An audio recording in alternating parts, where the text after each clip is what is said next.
দুর্নীতির অভিযোগ নিয়ে এবার প্রকাশ্যে মুখ খুললেন টিউলিপ সিদ্দিক। ফুচকা খেয়ে অসুস্থ 2 শতাধিক, সেই বিক্রেতা আটক। এদিকে সিলেটে নিষিদ্ধ ছাত্রলীগের মিছিল, আওয়ামী লীগ নেতাদের বাসায় হামলা। এবং সর্বশেষ জানাবো, ট্রাম্পের পদক্ষেপে গোটা বিশ্বে তোলপাড়, কিন্তু কেন এমন সিদ্ধান্ত নিলেন তিনি। শুনছিলেন সংবাদ শিরোনাম, এবারে বিস্তারিত।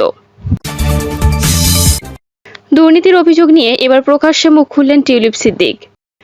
ক্ষমতাচ্যুত প্রধানমন্ত্রী শেখ হাসিনার বোনের মেয়ে ও লন্ডনের এমপি টিউলিপ সিদ্দিক বলেছেন, বাংলাদেশে তার বিরুদ্ধে আনা দুর্নীতির অভিযোগের বিষয়ে কোনো আনুষ্ঠানিক প্রশ্নের উত্তর দিতে তার আইনজীবীরা প্রস্তুত। সম্প্রতি ব্রিটিশ সম্প্রচার মাধ্যম স্কাই নিউজকে দেওয়া এক সাক্ষাৎকারে তিনি কথা বলেন। বাংলাদেশ ছাত্র জনতার আন্দোলনে ক্ষমতাচ্যুত রাজনৈতিক দল আওয়ামী লীগের সঙ্গে আপাতত সম্পর্কের বিষয়ে কোনো অনুশোচনা আছে কিনা এমন প্রশ্নের জবাবে টিউলিপ সিদ্দিক বলেন, আপনারা আমার আইনি চিঠিটা দেখুন এবং দেখুন আমার কোনো প্রশ্নের উত্তর দেওয়ার আছে কিনা। একবারের জন্য আমার সঙ্গে যোগাযোগ করেনি, কিন্তু তাদের কাছ থেকে শোনার অপেক্ষায় আছে। লন্ডনের হ্যাম্পস্টেড ও হাইগেট আইনের এই এমপি গত জানুয়ারিতে ট্রেজারি মন্ত্রীর পদ থেকে পদত্যাগ করতে বাধ্য হন। তখন বাংলাদেশে বেশ কয়েকটি দুর্নীতি তদন্তে তার নাম উঠে আসে। পরে বিরোধীদের ব্যাপক চাপের মুখে তিনি পদত্যাগ করেন।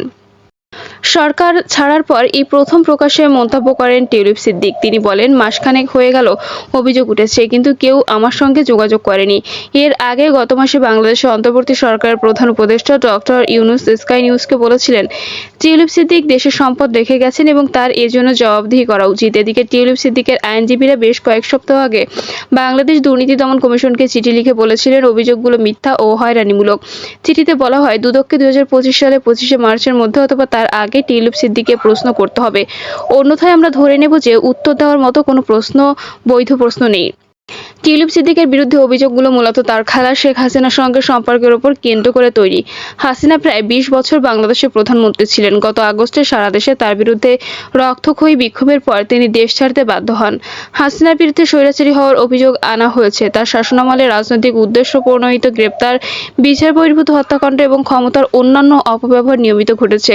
তবে হাসিনা দাবি করেছেন পুরোটাই রাজনৈতিক ষড়যন্ত্র। এদিকে টিউলিপ সিদ্দিক লন্ডনে যে কয়টি বাড়িতে বসবাস করতেন সেগুলোর সঙ্গে তার খালার দল আওয়ামী লীগের যোগসূত্র পাওয়া গেছে। অবশ্য অভিযোগ ওঠার পর তিনি নিজেকে ব্রিটিশ প্রধানমন্ত্রীর মান নিয়ন্ত্রক উপদেষ্টা স্যার লরি ম্যাগনাসের জিম্মায় তুলে দেন অভিযোগগুলো তদন্তের জন্য।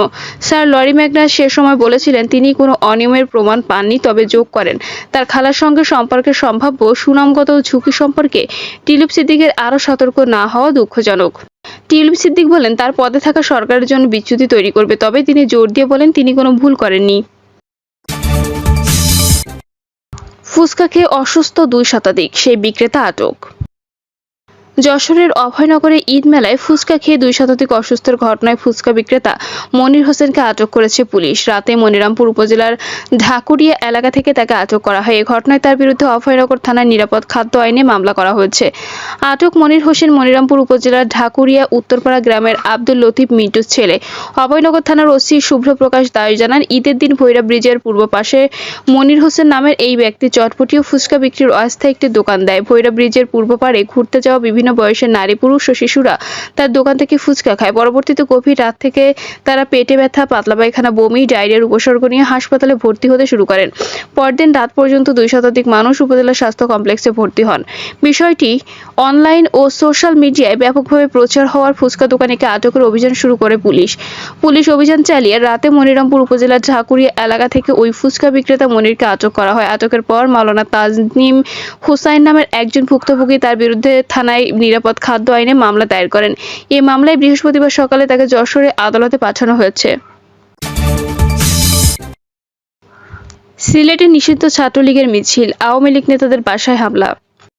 সিলেটে আত্মগোপনে থাকা আওয়ামী লীগ নেতাদের বাসায় কয়েক দফায় হামলা ও ভাঙচুরের ঘটনা ঘটেছে, তবে এসব ঘটনায় কেউ হতাহত হননি। স্থানীয় সূত্র জানায়, সকালে নগরের ধোপাধিকির পাড়ে ঝটিকা মিছিল করে ক্ষমতাচ্যুত আওয়ামী লীগের নিষিদ্ধ ঘোষিত ছাত্র সংগঠন বাংলাদেশ ছাত্রলীগ, শেখ হাসিনা এবং আওয়ামী লীগের কেন্দ্রীয় সাংগঠনিক সম্পাদক ও সাবেক এমপি শফিউল আলম চৌধুরী নাদেলের ছবি সংবলিত ব্যানার নিয়ে মিছিলে 20 থেকে 25 জন অংশ নেন। এই মিছিলের ভিডিও আওয়ামী লীগের ভেরিফাইড ফেসবুক পেজে আপলোড করা হয়েছে। মিছিলের একটি ভিডিও সামাজিক যোগাযোগ মাধ্যম ফেসবুকে ভাইরাল হলে সমালোচনার ঝড় ওঠে। এই ঘটনায় মিছিলকারীদের 7 জন আটক করা হয় বলে জানিয়েছেন কোতোয়ালি থানার ভারপ্রাপ্ত কর্মকর্তা জিয়াউল হক। ছাত্রলীগের মিছিলের প্রতিবাদে সিলেট নগরে বিক্ষোভ মিছিল বের করে ছাত্রদল, যুবদল ও স্বেচ্ছাসেবক দল। ট্রাম্পের পদক্ষেপে গোটা বিশ্ব তোলপাড়, কিন্তু কেন এমন সিদ্ধান্ত নিলেন তিনি? চলতি বছরের জানুয়ারিতে দ্বিতীয় মেয়াদে ক্ষমতা গ্রহণের পর থেকেই একের পর এক নানা বিতর্কিত ও তার মতে যুগান্তকারী সিদ্ধান্ত নিচ্ছেন মার্কিন প্রেসিডেন্ট ডোনাল্ড ট্রাম্প। সর্বশেষ বাংলাদেশ সহ বিশ্বের প্রায় 100 দেশের ওপর বিভিন্ন মাত্রায় শুল্ক আরোপ করেছেন বহুল আলোচিত সমালোচিত এই রিপাবলিকান নেতা। এতে গোটা দুনিয়ায় আলোড়ন সৃষ্টি হয়েছে, কিন্তু কেন এমন পদক্ষেপ নিচ্ছেন তার পেছনে যৌক্তিক দাঁড় করিয়েছেন ট্রাম্প। বিবিসি জানিয়েছে, ডোনাল্ড ট্রাম্প বলেছেন অন্যান্য দেশে যুক্তরাষ্ট্রকে বাজেভাবে ব্যবহার করেছে এবং আমেরিকান পণ্যের ওপর অসম শুল্ক আরোপ করেছে। এটিকে তিনি প্রতারণার সঙ্গে তুলনা করেছেন। ট্রাম্পের মতে অন্যান্য দেশ অসম শুল্ক আরোপ করার কারণে যুক্তরাষ্ট্র ও তাদের উপর এই পাল্টা শুল্ক আরোপ করেছে। সেই সঙ্গে তিনি এও বলেছেন যে যুক্তরাষ্ট্রের আরোপিত শুল্ক অন্যদের আরোপিত শুল্কের প্রায় অর্ধেক, সুতরাং সেই হিসাবে পুরোপুরি পাল্টা শুল্ক হচ্ছে না। তবে হ্যাঁ, আমি তা করতে পারতাম, কিন্তু এটি করলে অনেক দেশের জন্য কঠিন হয়ে যেত। আমি তা করতে চাইনি, বলেন ট্রাম্প। তিনি তার বক্তব্যে বারবার উল্লেখ করেন যে এটি যুক্তরাষ্ট্রের মুক্তির দিন। এই দিনটির জন্য যুক্তরাষ্ট্র দীর্ঘদিন ধরে অপেক্ষা করছিলেন বলেও জানান ট্রাম্প। তিনি যোগ করেন, আজকের দিনটি আমেরিকান শিল্পের পুনর্জন্মের দিন এবং আজ আমেরিকা পুনরায় সম্পদশালী হলো। ট্রাম্পের যুক্তি, নতুন এই রিসিপ্রোকাল ট্যারিফ বা পাল্টা শুল্ক ব্যবস্থা যুক্তরাষ্ট্রকে আবার সম্পদশালী করবে। ধারণা করা হচ্ছে নির্বাহী আদেশের মাধ্যমে প্রায় 100টি দেশের ওপর আরোপ করা এই শুল্ক বিশ্বব্যাপী অর্থনীতিতে বড় ধরনের প্রভাব ফেলতে পারে। অনেক দেশে ডোনাল্ড ট্রাম্পের এই সিদ্ধান্তকে বাণিজ্য যুদ্ধ হিসেবে আখ্যায়িত করেছেন, কিন্তু ডোনাল্ড ট্রাম্প শুল্ক আরোপের ঘোষণা এই দিনটিকে যুক্তরাষ্ট্রের অর্থনৈতিক স্বাধীনতা দিবস হিসেবে অভিহিত করে বলেন, আমরা একটি স্বাধীন ও সুন্দর জাতি হতে যাচ্ছি এবং এই দিনটিকে আপনারা ভবিষ্যতে স্মরণ করবেন। আপনারাই তখন বলবেন তিনি সঠিক ছিলেন। এই দিনটি আমাদের ইতিহাসের অন্যতম গুরুত্বপূর্ণ দিন। আমদানিতে ন্যূনতম 10% শুল্ক আরোপ মার্কিন অর্থনীতিকে পুনর্গঠনের জন্য অন্যান্য দেশের উপর ন্যূনতম 10% বেসলাইন শুল্ক ঘোষণা করেছেন ডোনাল্ড ট্রাম্প, যা আগামী 5 এপ্রিল থেকে কার্যকর হবে।